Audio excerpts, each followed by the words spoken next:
à tous et bienvenue pour cette nouvelle vidéo.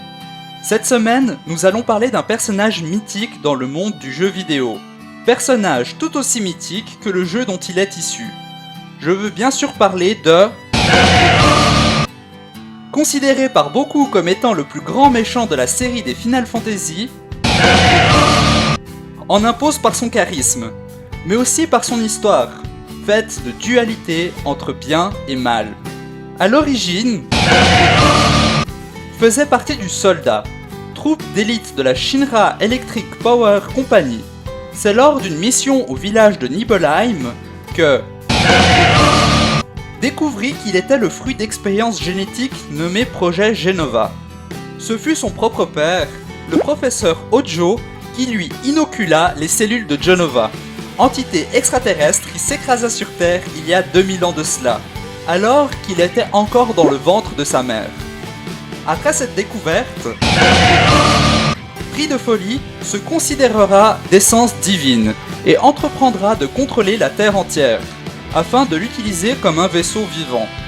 Après ce rapide résumé, nous allons nous pencher un peu plus en profondeur sur l'origine de Sephiroth, qui en soi n'a pas de réelle inspiration. À vrai dire, c'est plutôt son nom qui nous intéresse. Son origine nous vient tout droit de la Kabbale, à ne pas confondre avec Cabal, qui est une forme de complot secret visant à faire valoir ses idéaux. La Kabbale, celle qui nous intéresse aujourd'hui, est une tradition ésotérique du judaïsme. Elle serait la loi orale et secrète offerte à Moïse sur le mont Sinaï par Dieu en même temps que la Torah. C'est de là que nous viennent les Sephiroth. Ils sont au nombre de 10.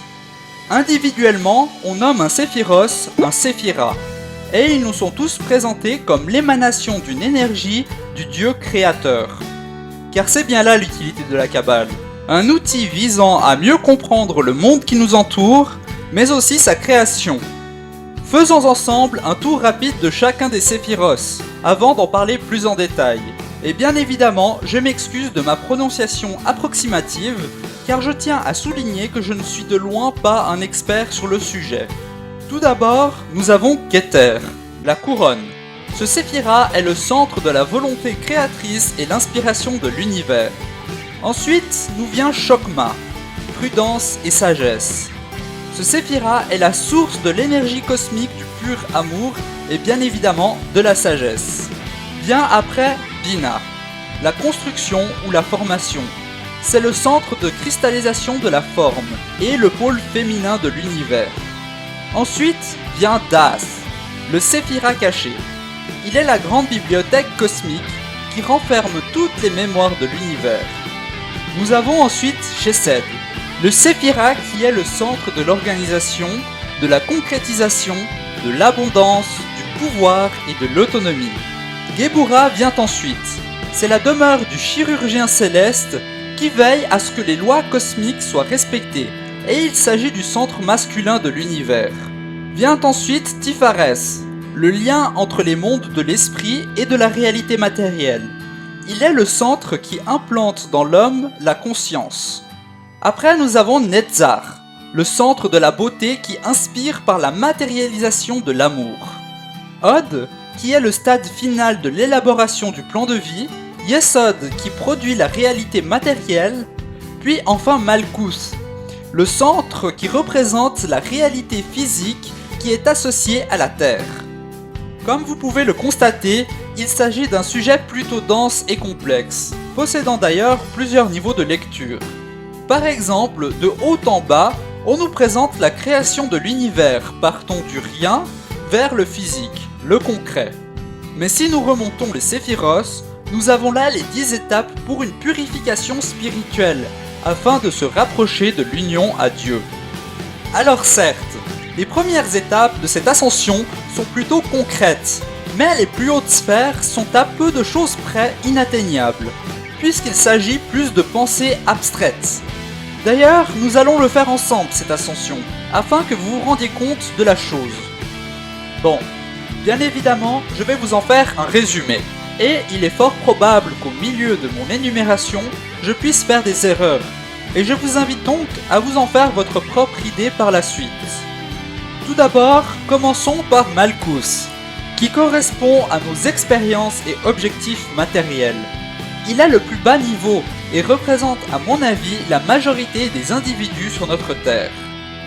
Puis vient Yesod. Qui est-ce qui reste lorsque l'on s'est débarrassé de Malkuth, la matière? Yesod est le fait de prendre conscience du monde qui nous entoure. Il est le domaine du changement, mais aussi de l'apparence. Puis vient Hod. Une fois débarrassé des apparences directes du monde qui nous entoure, il nous reste la pensée logique, la connaissance et les raisonnements.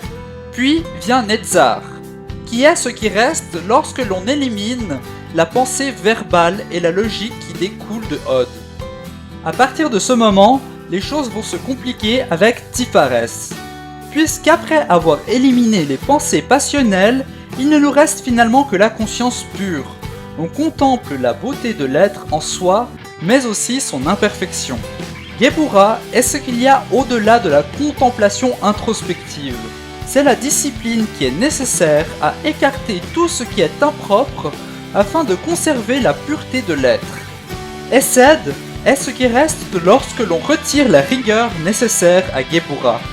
Ne reste que la compassion afin de percevoir le destin profond de l'être. Bina est ce qui arrive lorsque l'on retire la justification d'Hesed. Il s'agit de la conscience de la limitation, de la séparation fondamentale de la conscience qui s'oppose au tout. Mais oui, c'est clair.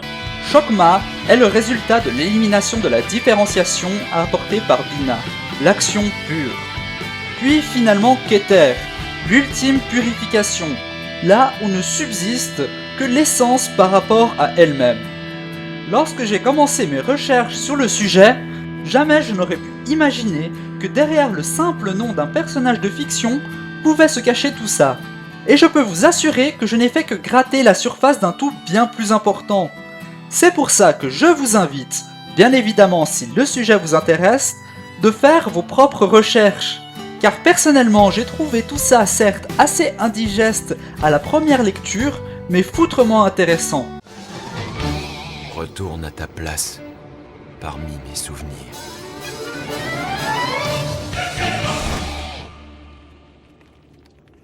N'y compte pas. Je ne serai jamais un souvenir. Voilà, c'est la fin de cette vidéo.